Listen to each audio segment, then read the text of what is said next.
Bismillahirrahmanirrahim. Assalamualaikum warahmatullahi wabarakatuh. Nama saya Nur Atila binti Abdul Rashid. Nama matrik saya A186523. Saya akan buat video tegasan bagi subjek PPDK 1823 iaitu subjek sekulerisme dan orientalisme. Tajuk video tegasan saya ialah cara Barat membahagikan orang Islam. Okey. Bagaimana cara? Bila sebut cara itu kita mesti ada persoalan bagaimana. So bagaimana iaitu Barat ini dia buat satu kumpulan yang panggil sebagai RAND Corporation, iaitu Badan Strategi Amerika yang cukup aktif merancang mendapatkan maklumat-maklumat di seluruh dunia membendung pesaing di peringkat antarabangsa. So sebab dia nak meletakkan Amerika ni adalah yang kelas yang utama, yang paling atas sekali. Okey. Dan RAND ni sebenarnya dia menjalankan kajian terhadap umat Islam dan merupakan think tank bagi tindakan strategi US terutama bagi menghadapi kebangkitan Islam. Inilah kumpulan inilah yang selidik tahu orang Islam ni macam mana, apa semua maklumat-maklumat semuanya dalam kumpulan ni RAND ni. So dalam RAND ni, diorang ni orang Barat ni dia bahagikan orang Islam kepada empat jenis, iaitu pertama fundamentalis, yang kedua traditionalis, yang ketiga modernis, yang keempat secular. Okey. So dalam keempat-empat ni, diorang paling nak hapuskan orang yang bersifat fundamentalis. Sebab diorang nak memerangi orang fundamentalis ni atas sebab apa? Atas nama keganasan. Diorang bagi mereka fundamentalis ganas.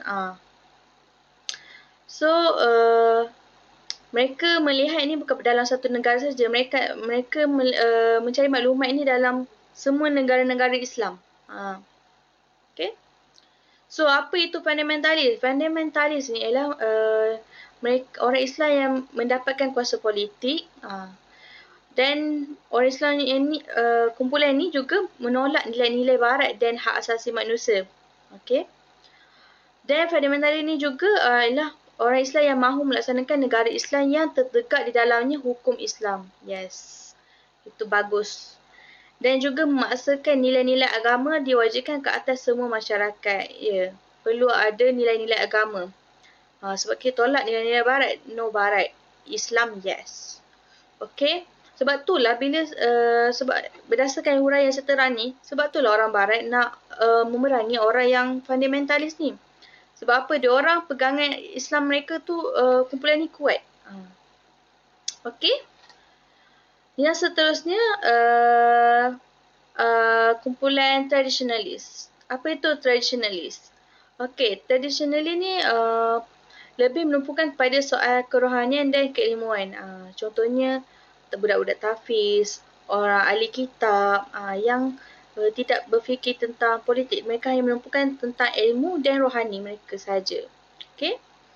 Golongan yang tradisional ni adalah golongan yang konservatif, mencurigai moderniti, inovasi dan bersifat pesimis terhadap kemajuan. Mereka tradisional. Okey. Tidak mengambil pendekatan yang serius dalam politik. Okey. Dia tak ambil serius sebab dia menumpukan tentang keilmuan dan kerohanian sahaja kan yang tak diterangkan. Okey. Contoh-contoh kumpulan yang traditionalist ni adalah Arkam, orang Tabligh. Okey. Kumpulan ni tidak mengancam sangat bagi orang Barat. Berbanding dengan fundamentalis tadi tu. Sebab dia orang tidak menumpukan dia orang tak serius tentang dalam politik. Berbanding dengan yang fundamentalis tadi tu kan. Okey, yang seterusnya modernis. Apa itu modernis? Mahu melihat Islam menjadi sebahagian dari kemajuan global. Mereka memberi nafas atau tafsiran baru Islam bagi nilai-nilai Barat seperti demokrasi, hak asasi manusia, perekonomian. Okey. Dan modernis ni memodernkan dan mereformasi Islam dan menyesuaikan mengikut tuntutan zaman berdasarkan akal mereka. Dan maksudnya kat sini Islam dia meletakkan Islam itu bercampur dengan nilai-nilai Barat. Berbanding dengan fundamentalis tu yang tak terima terus nilai-nilai Barat, tapi memang modernis ni dia Islam ada, nilai-nilai Barat pun ada. Yang ni orang Barat tak kisah sangat. Okey. Yang seterusnya, sekular. Sekular ni tak kisah tentang agama ataupun yang saya tanya tadi lah.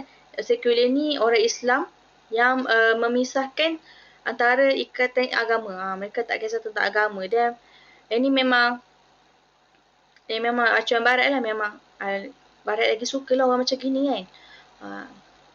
Itu sahaja. Sekian, terima kasih.